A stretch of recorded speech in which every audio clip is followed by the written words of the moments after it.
Today, we're going to talk about the timeout.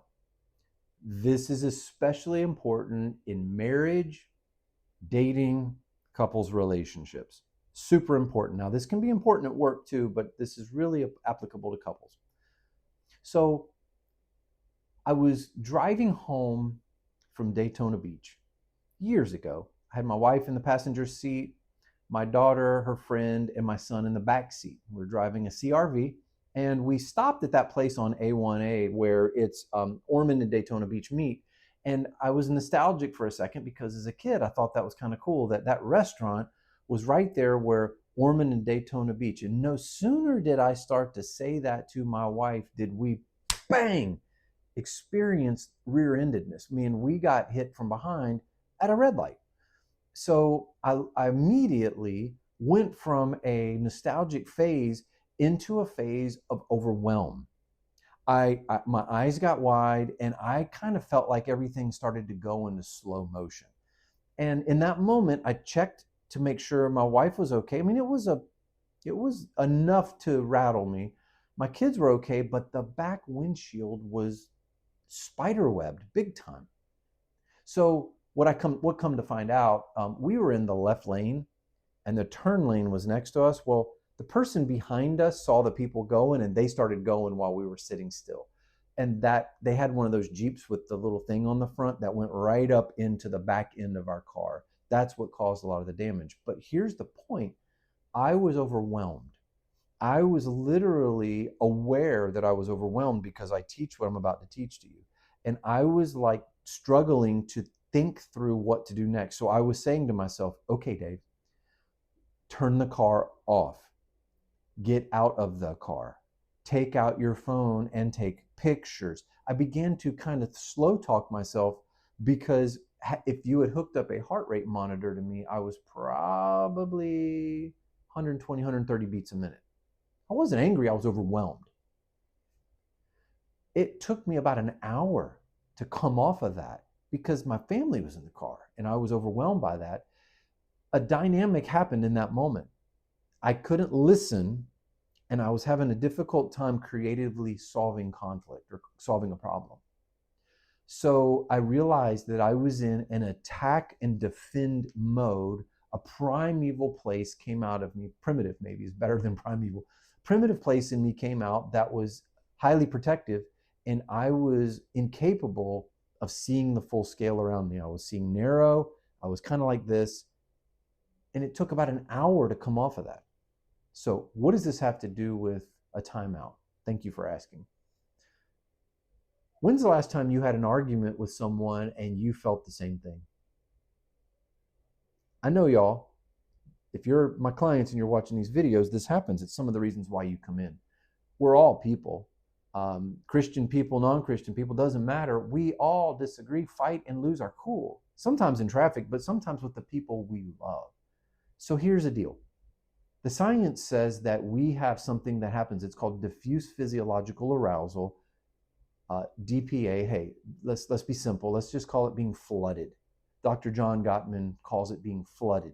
Well, being flooded means our body is shooting all of the stress and all the cortisol and all the things to our systems, and it gets in that place that I was in when my car got hit from rear. But the same exact thing happens at the dinner table when your wife asks you if you've called your mother lately, and you get frustrated, bang your hand on the table, and you flip your lid. This is a phenomenon that happens. So when you find yourself in this place, here's what we do. We want to be aware that this is a dynamic that happens. It is really, really, really, really dangerous to keep driving through a conflict conversation if you are flooded. If you're in that place I was on A1A and overwhelmed, you're going to be a caveman version of yourself. Just saying. If you want to settle for caveman conflict, go for it. But if you want to have a civilized conversation, take a timeout, agree to come back in no less than 20 minutes, and then resume the conversation calmly. This is where we learn as people to do things that help us calm. What are some things that help us calm? Thank you for asking. Here's a couple things that don't help you calm. rumination, I'm right, she's wrong. No, how about taking a big sip of bourbon? Not a good idea. Only inflames. What we want to do is we want to get back into relational mode. Relational mode happens when I literally calm my nervous system. Calming my nervous system, let me tell you what the Navy SEALs do. They're dudes. They're awesome. So if the Navy SEALs can do it, you can do it. They box breathe. They breathe in, hold it, and exhale. I believe there's a 6x6x6 that you can do. That's a starting place. Inhale 6, hold 6, exhale 6. Do that for a minute and watch your body sink and calm and regulate. This is actually a great thing to do before going to bed too. Box breathing, Google it. Another thing you can do, take a walk. Remove yourself from the situation, take a walk, listen to a song. Go into a place where you're calming yourself down, intentionally calming. Do not call your mother. Do not call your friend. Do not go on social media and vent. Such foul balls, man. That's not good at all. So go calm yourself down. Hey, sometimes calming ourselves down can look like jumping jacks, push-ups, but not amping ourselves up to stay in the fight. If you come back at your agreed upon time and you're calm, then proceed calmly.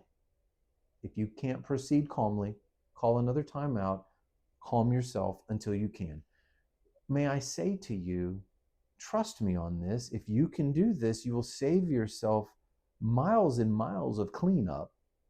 Money, you don't have to come in my office, and then I'll teach you the same thing and we'll practice it in here. Try this at home. It will save you. It's not always perfect, but I will tell you, it's impossible to solve conflict when you're dysregulated. It's impossible to listen. It's impossible to creatively solve conflict if you're flooded. Call a timeout, minimum 20 minutes. Overnight is questionable. Try and come back as you need to, but communicate that. Your future children will thank you and your spouse will thank you. This is a way that we calmly can solve conflict with one another. Call the timeout.